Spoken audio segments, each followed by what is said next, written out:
espirituales que el Señor quiere que seamos. Así que en todo tiempo nosotros tenemos que eh, procurar con diligencia seguir siendo espirituales.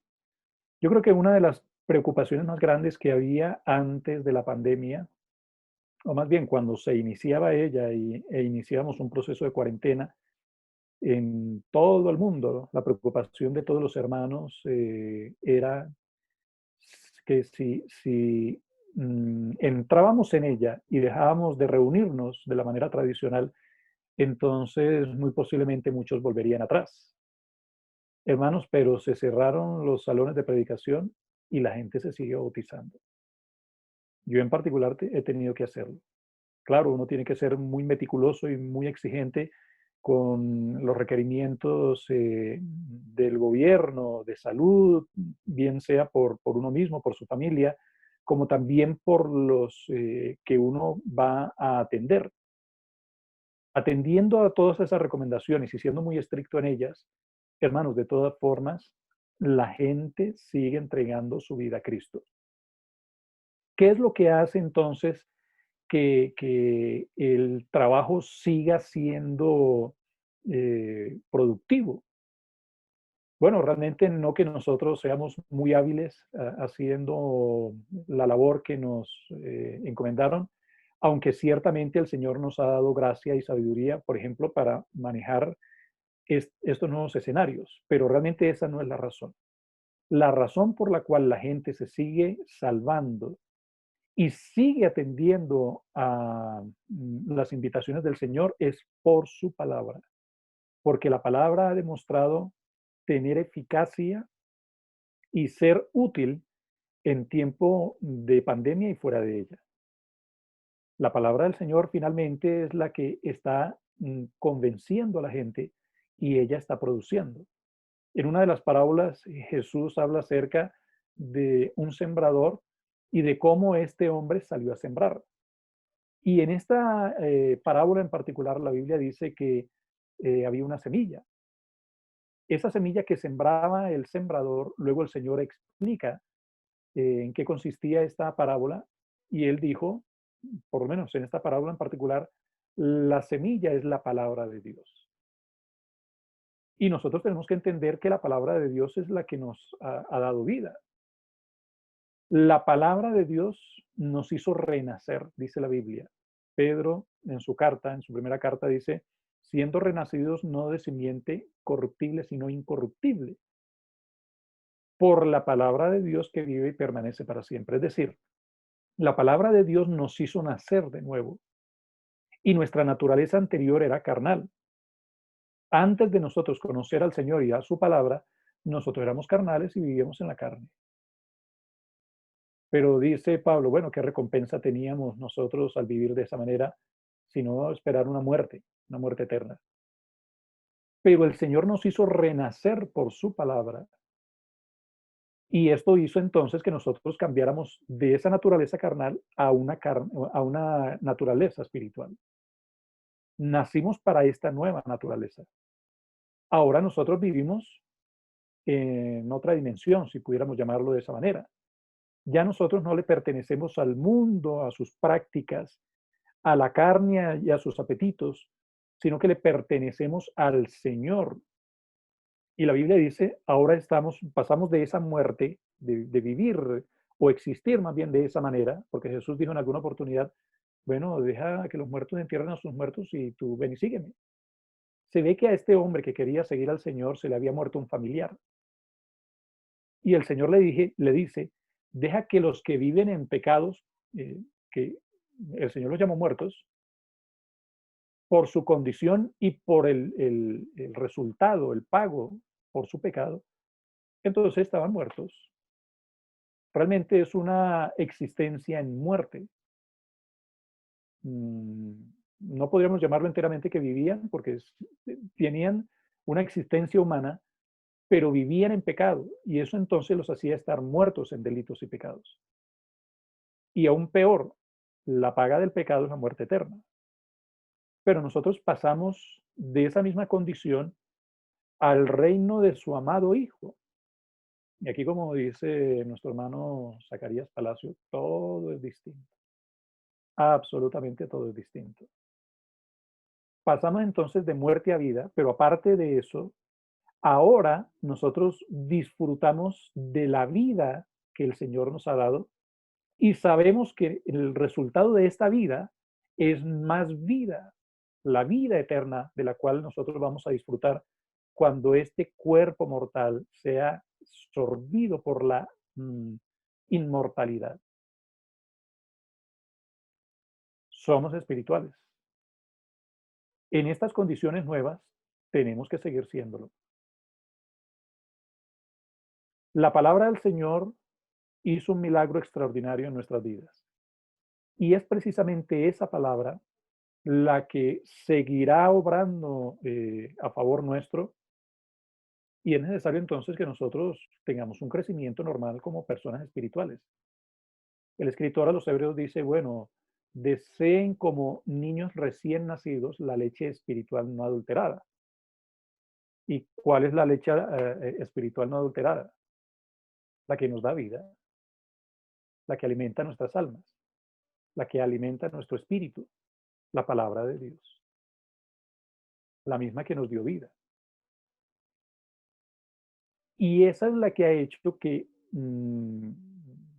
cientos de miles, diría yo, de personas alrededor del mundo, en este tiempo tan difícil, hayan tomado también la decisión de seguir al Señor. Así que la palabra del Señor no tiene ningún problema. La palabra del Señor sigue siendo lo que ha sido desde el principio y será hasta el final. Una hermana en alguna oportunidad me decía, hermano, vinieron aquí a predicarme una cosa que parecía como muy real. Entonces yo le dije, bueno, nana, ¿y qué le predicaron? Esto y esto y esto. ¿Y cuál es el problema? Hermanos, que parecía que era como hasta del Señor. Yo le dije, ¿y por qué parece del Señor? No, hermano, porque es que le dieron una explicación a las escrituras y me dejaron como pensativa. Entonces yo le dije, vea, hermana, a usted le dieron una explicación de un solo texto. Leamos todo lo que dice el contexto. Y leyendo todo, entonces decía otra cosa. Y ella decía, hermano, ¿y ahora qué vamos a hacer? ¿Qué vamos a hacer? Seguir predicando. Aquí no es alternativa. Es lo que hemos aprendido, es lo que nos ha salvado y es lo que seguirá salvando a la humanidad. Sigamos predicando.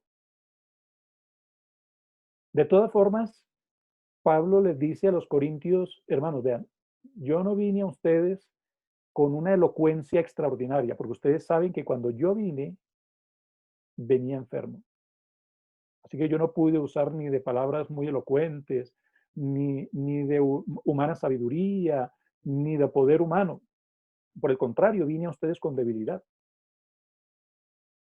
Pero cuando les prediqué la palabra, esa palabra demostró tener poder, con demostración de poder. El Evangelio no solamente convence a las personas, el Espíritu Santo del Señor empieza a hacer una obra en las personas cuando ellas empiezan a escuchar la palabra del Señor. No solamente eso, sino que una obra poderosa empieza a efectuarse en la vida de ellas. Así como en nosotros ocurrió. ¿Quién nos podía sacar de las malas ideas, de los vicios, de las malas costumbres? Nadie. Pero vino el Señor y transformó nuestra vida por su palabra. Y empezamos a creerla y empezamos a ver la obra del Señor en nuestras vidas. Así que no hay alternativa y tampoco la queremos. La palabra del Señor seguirá guiando nuestras vidas y nosotros seguiremos siendo personas espirituales. Si somos verdaderamente espirituales, como personas espirituales debemos vivir. Esto no quiere decir que nosotros no tengamos debilidades. Las personas espirituales también tienen debilidades, pero no practican el pecado, porque el que practica el pecado es pecador y nosotros no somos pecadores, pero estamos rodeados de debilidad. Pablo dice que él conoció a un hombre, si fuera del cuerpo no lo sabe, si dentro de él no lo sabe, Dios lo sabe, dice él, pero a ese hombre que él conoció, que luego él mismo se echa al agua y dice, soy yo. Dice, le fue concedido ir hasta el tercer cielo y escuchar palabras inefables. ¿Qué son palabras inefables? Palabras que al ser humano no se le permite pronunciar sencillamente porque no han subido a su mente y a su corazón. Esas palabras que él escuchó, dice la Biblia, que seguramente a él le dieron como una, eh, un motivo por el cual agradecerle adicionalmente al Señor, pero resulta que cuando uno empieza a agradecerle al Señor, de pronto uno empieza a pensar, hombre, yo debo ser como superior, porque si a mí se me concedió este privilegio, entonces tiene que ser que yo soy una persona especial, diferente a los demás que son así como medio normalitos. Pablo dice, para que no me enaltezca sobremanera, entonces me fue dado un aguijón en la carne. Aquí es entonces que él dice que me fue dado un aguijón en la carne, para que no me enaltezca sobremanera. Un mensajero de Satanás que me abofetee. Entonces dice Pablo, yo le dije al Señor, Señor, quítame este aguijón de la carne, esta mm, eh, eh, difícil situación, esta debilidad que yo estoy enfrentando. Y dice Pablo, 3 veces le pedí al Señor que me lo quitara y no me quitó la debilidad. ¿Qué le dijo el Señor? Bástate mi gracia, porque mi poder se perfecciona en tu debilidad. Entonces Pablo dice, bueno, entonces de buena gana me gloriaré más en mis debilidades para que el poder de Dios repose sobre mí. Las personas espirituales requieren de perfeccionamiento y de allí entonces la necesidad de que sigamos teniendo debilidades, pero ya no practicamos las cosas de la carne. Si uno lee el capítulo 5 a partir del verso 16 de Gálatas, Pablo entonces le dice a los hermanos en Galacia, eh, hermanos, no practiquen eso porque eso son las obras de la carne. Y si ustedes practican esas obras de la carne, entonces ustedes son carnales y pecadores. Y nosotros hemos sido llamados a eso. El Señor nos transformó por su palabra para ser diferentes. Y no todo tiene que ver con prácticas, digamos, eh, mm, socialmente señaladas. ¿Sí? Porque ciertamente, por ejemplo, uno piensa en las primeras, qué sé yo, adulterio, uy, no, cosa horrible. Es una cosa, una práctica carnal horrible. Efectivamente lo es. Y la fornicación también, y la inmundicia, y la lascivia, y la idolatría, y las hechicerías. Las enemistades no tanto. Y hay debilidades de la carne, hay obras de la carne que tienen que ver más que con las prácticas deshonestas y deshonrosas, más bien como con las emociones del ser humano. Entonces uno dice, no, no, no, pero es que eh, hay pecados, digamos, de la carne que sí son deshonrosos, pero hay otros pecados que tienen que ver más con las emociones. Hermanos, si somos más emocionales que espirituales, somos también carnales. Y es necesario, por ejemplo, que nosotros seamos exigentes en todo. Los cánticos que nosotros entonamos, ojalá sigan siendo espirituales, porque de un tiempo para acá, los cantos dejaron de contener textos bíblicos o basados en la Biblia y empezaron a convertirse más bien en expresiones emocionales. Y tenemos que entender que esas expresiones emocionales no transforman vidas, emocionan a las personas. Yo conocí un grupo de hermanos que en la dominical brincaban, perdón, en el culto de la tarde brincaban y se subían a las bancas, iban de una en una así por encima de ellas, luego rodaban por debajo de ellas, iban por los pasillos, corrían de lado a lado y uno decía, hombre, qué vida espiritual tan maravillosa. No tanto. Bueno, el día lunes, entonces, nuevamente contra el piso porque eh, eh, se viviera una vida emocional y las emociones no necesariamente son malas, pero no son necesariamente espirituales. Claro, nosotros somos personas y al ser personas estamos necesariamente abocados a, en algunas circunstancias, eh, sentir. ¿Quién no siente, por ejemplo, mm, un poco de mal genio cuando ve una injusticia? Bueno, Pablo dice, airaos, pero no pequéis. Y la ira, de cierto modo, es una emoción humana, ¿sí? Bueno, la Biblia dice que no os venguéis vosotros mismos, sino dejad lugar a la ira de Dios, porque escrito está, mía es la venganza, yo pagaré. Así que es una emoción heredada,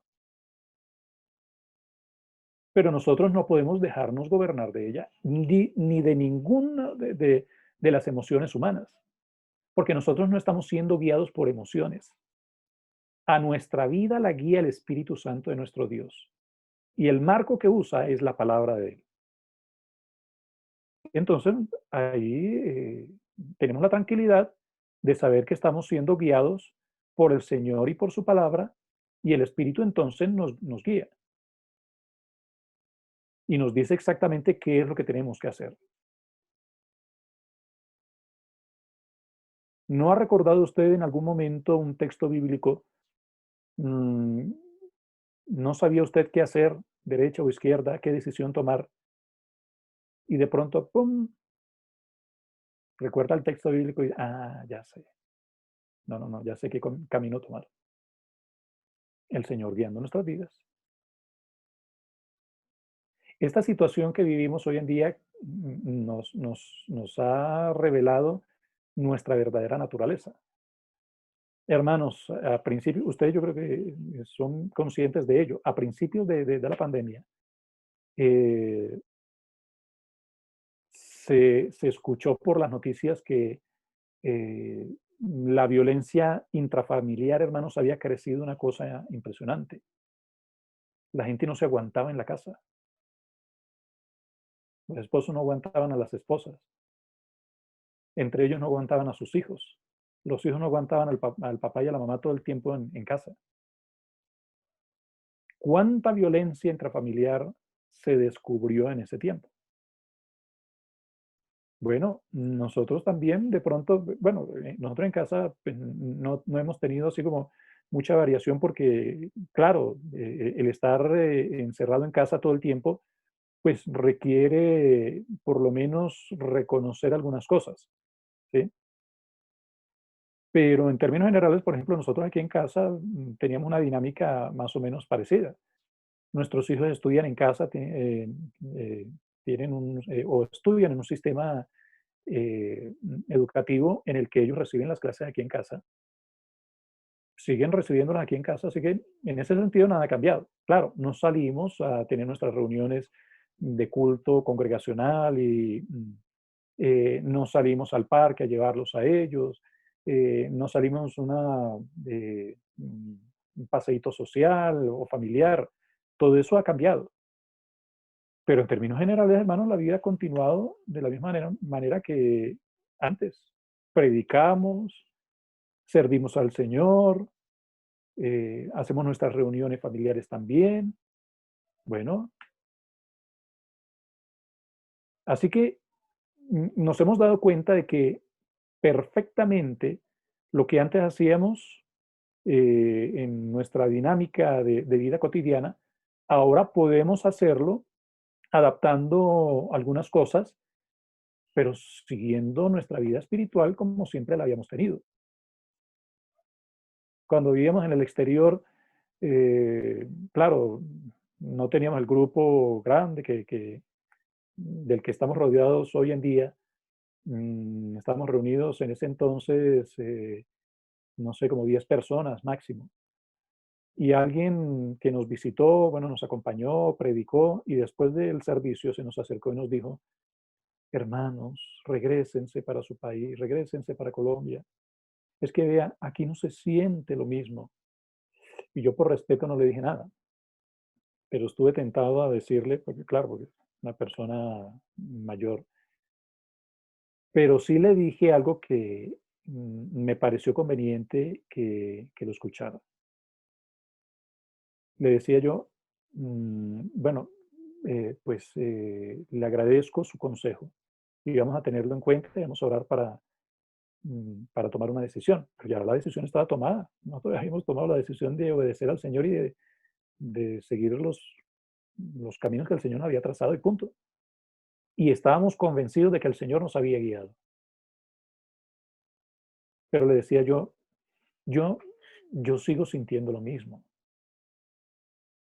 En Colombia yo sentía lo mismo que siento acá. Claro, la reunión no es igualita, pero es que mi relación con el Señor no está basada en el culto congregacional. Yo me levanto en la mañana y hablo con el Señor. Yo leo todos los días las escrituras y créame, le decía yo, lo mismito que sentía allá, siento acá. ¿Y por qué ahora que nos han cambiado las circunstancias vamos a menguar? Si oramos en la mañana y leemos la palabra y nos comunicamos con el Señor y tenemos comunión los unos con los otros. Las circunstancias nuevas virtuales a nosotros no nos han quitado espiritualidad. Por el contrario, yo creo que ahora disponemos de más tiempo para servir al Señor. Y yo creo que ustedes y yo somos testigos de eso, hermanos. Predicamos, servimos al Señor, nos invitan a una reunión, nos invitan a otra. Esta reunión, por ejemplo, es muestra de ello. Gloria a Dios. Y no tenemos la necesidad de desplazarnos. Ahora tenemos la excusa de la virtualidad. Ya después, cuando volvamos a nuestra relativa normalidad, entre comillas, veremos cómo lo resolvemos. Pero hermanos, ahora tenemos la oportunidad de escuchar y de predicar la palabra del Señor. Y varias veces al día. Así que no veo yo por qué nuestra vida vaya a tener que cambiar en ese sentido. Por el contrario, yo creo que esta situación nos ha permitido evaluar qué tan espirituales somos nosotros, porque las difíciles circunstancias, hermanos, siempre permitieron que el espiritual brillara, por llamarlo de alguna manera. Estaba distraído Moisés cuidando las ovejas de su suegro y de pronto miró y vio una zarza que se quemaba, o más bien, que estaba encendida, estaba en llamas. Eso no es raro en el desierto. Una zarza, unas ramitas ahí que se están quemando en el desierto, eso es lo normal. Y voltea nuevamente y todavía siguen llamas. Y voltea nuevamente a mirar y todavía en llamas. Y entonces eso ya le llamó la atención. Entonces, voy a ver qué pasa. Y cuando se paró a ir a ver, dice la Biblia que escuchó la voz de Dios. Entonces ya eso demuestra una cosa diferente. Y empieza, hermanos, el proceso de convencimiento del Señor para que Él le crea y le obedezca. Y se ve que caminó por donde el Señor le mandó. Claro, no todos los 40 años, y muestra de ello fue que él no pudo entrar a la tierra prometida. Pero hermanos, lo que el Señor le mandó a hacer, eso hizo. En tiempos de crisis, el Señor se valió de un hombre que pudo escuchar claramente su voz y que al final pudo obedecer también al mandato del Señor. Escoja cualquiera. José, igual. Pablo, igual. Daniel, igual.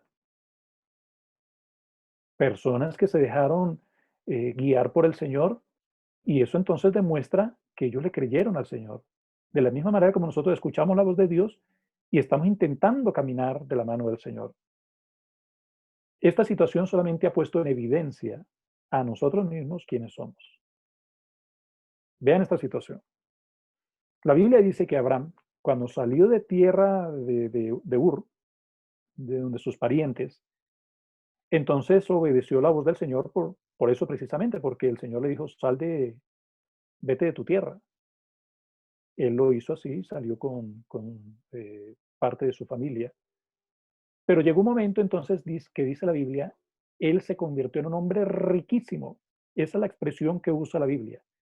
El adjetivo que recibió Abraham en ese momento era riquísimo.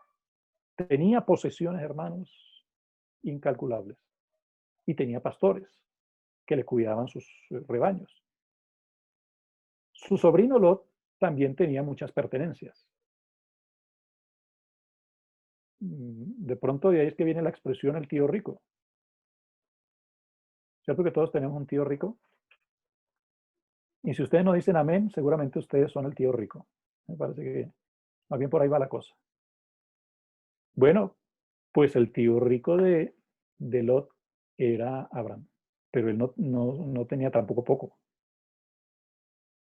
Habían crecido enormemente las posesiones de ellos, pero eso entonces hizo que crecieran también las dificultades, los problemas entre ellos.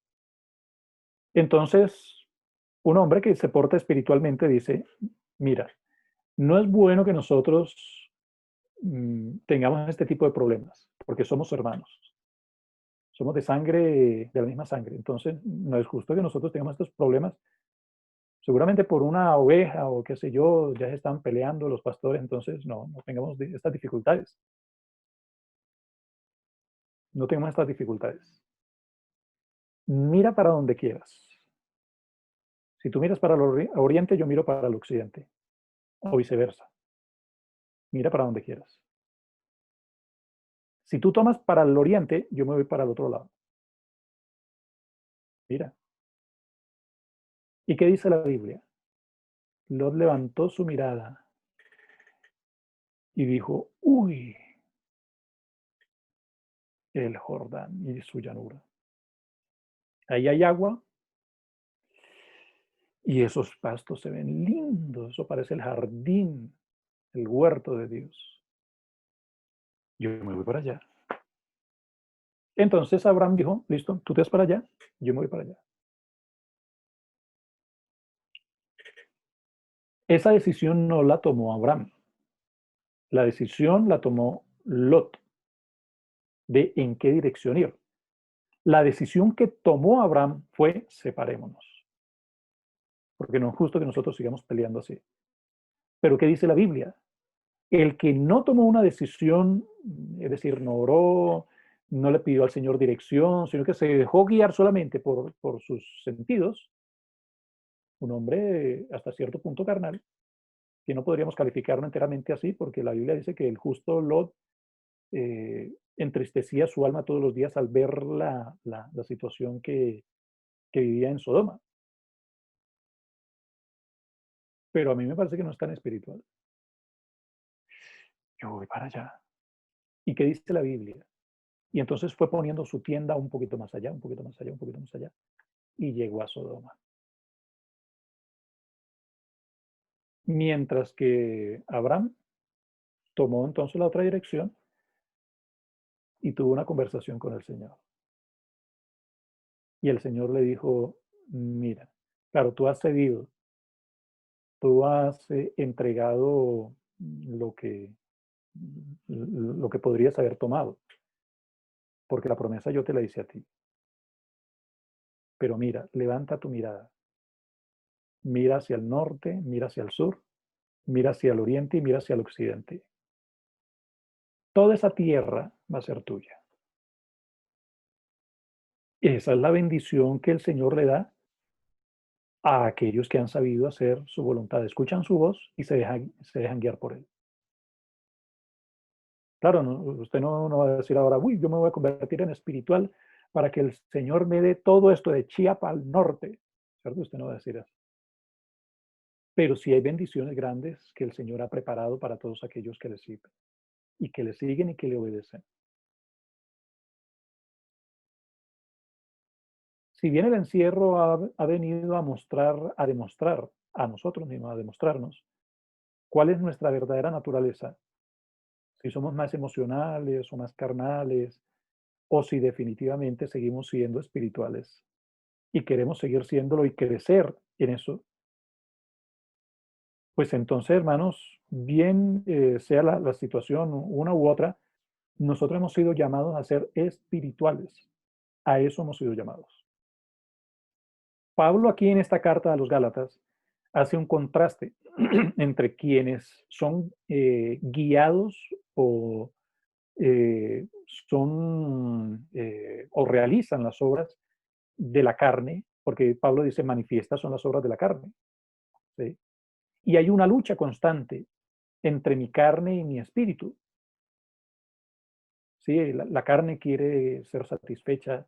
A veces la carne dice, ay, un poquito nomás, un poquito. Mire que no está el pastor y no están los diáconos en este tiempo de cuarentena.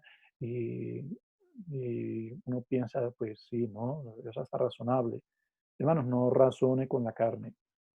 La carne es muy engañosa y el diablo sí que es verdad, ¿no? Eso nos lo enseñaron las mamás. Cuidado que el diablo es puerco, decían las ancianas. Y la carne débil. Y eso lo dice la Biblia. La verdad, la carne es débil, dijo Jesús.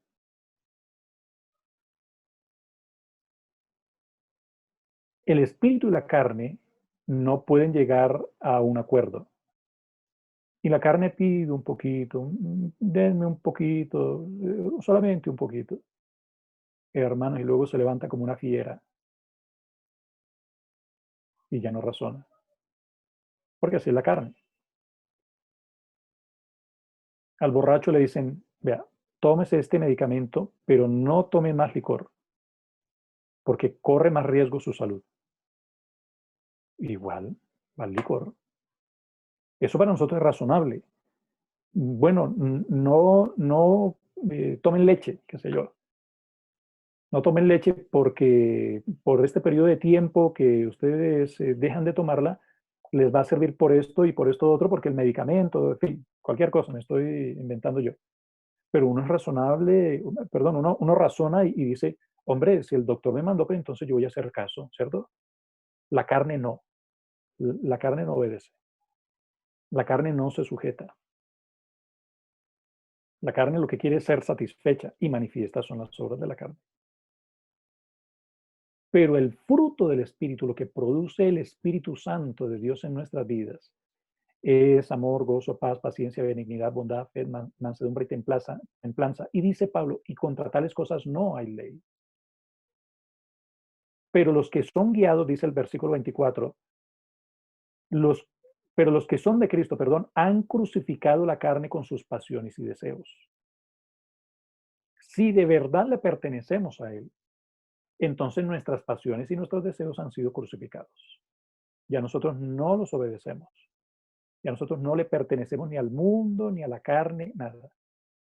Nosotros de verdad morimos al pecado y nacimos de nuevo. Y ahora somos guiados por el Espíritu Santo de nuestro Dios.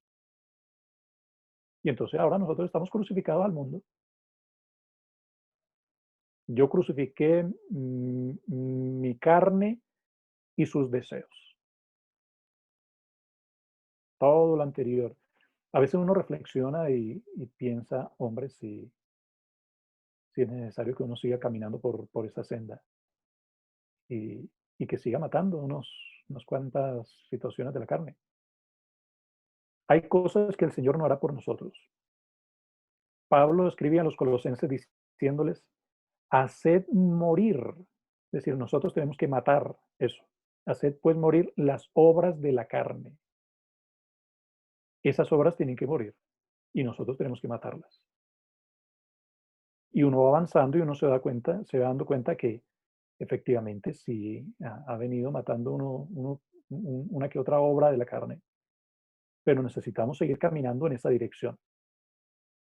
¿Y las matamos para qué? Verso 25. Si vivimos por el Espíritu, así que nosotros morimos a la carne y crucificamos la carne con sus pasiones y deseos, para ahora vivir por el Espíritu.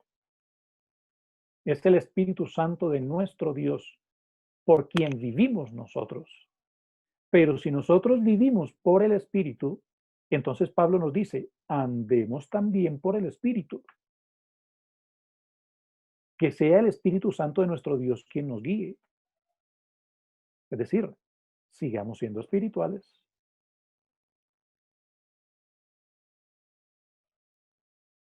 Hay un negocio que es, mejor dicho, efectivo. Ahí todos ganamos. Sí, ¿cómo es? ¿Cómo es? Vea, usted me da tanto y empezamos a ganar. Listo, listo, listo.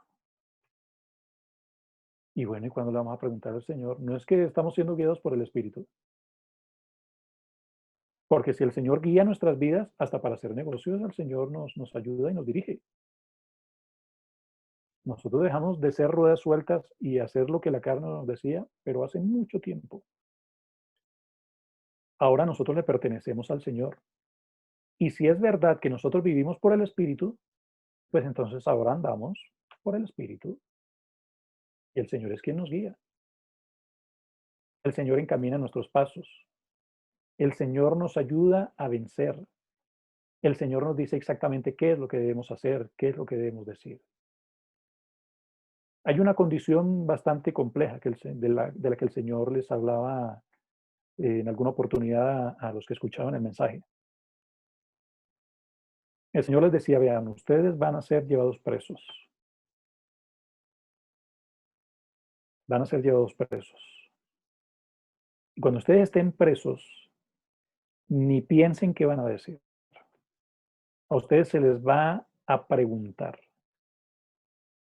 Y cuando a ustedes se les pregunte, no digan un discurso preparado.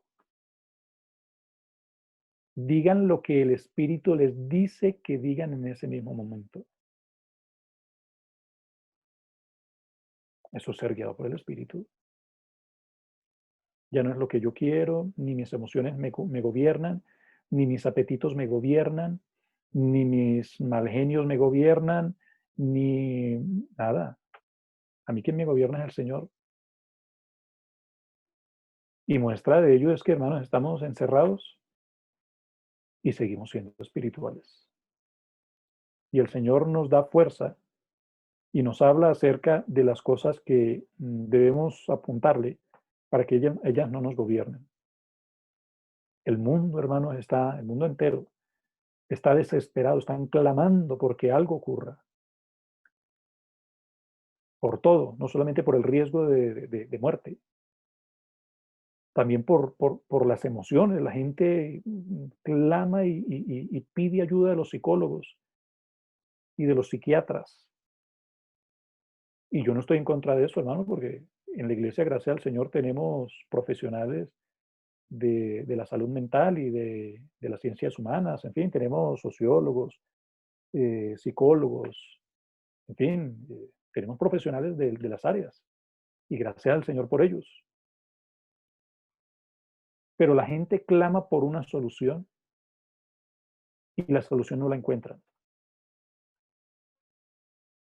El confinamiento hace que ellos tengan menos ejercicio físico y los que no saben, bueno, hay una hormona que segrega el cuerpo a medida que se hace ejercicio. Es conocida precisamente con el nombre de la hormona de la felicidad. Y como todo el mundo está en confinamiento, entonces mantienen tristes, cabizbajos, así como apesadumbrados, y los problemas y la escasez y el peligro. Entonces eso hace que las emociones vayan al piso y la gente entonces se deje gobernar por eso y entre en pozos depresivos terribles. Y cuando un creyente del Evangelio espiritual está cayendo en pozos semejantes, va y busca al Señor. Y cuando va y busca al Señor, entonces tiene motivos nuevamente para sentirse alegre y feliz. Bueno, ¿está alguno afligido entre ustedes? El espiritual hace oración. Y seguramente hace oración y termina cantando. ¿Hay alguno alegre entre vosotros? Bueno, cante alabanzas. Eso es lo que hacen los espirituales. El espiritual no anda mirando a los otros, uy, que yo sí soy espiritual. Por el contrario, el espiritual no hace nunca eso. ¿Saben qué hace el espiritual? Verso primero del capítulo 6 de la carta de Pablo a los Gálatas. Hermanos, si alguno fuere sorprendido en alguna falta, vosotros que sois espirituales, restauradle con espíritu de mansedumbre, considerándote a ti mismo, no sea que tú también seas tentado. Eso hace el espiritual.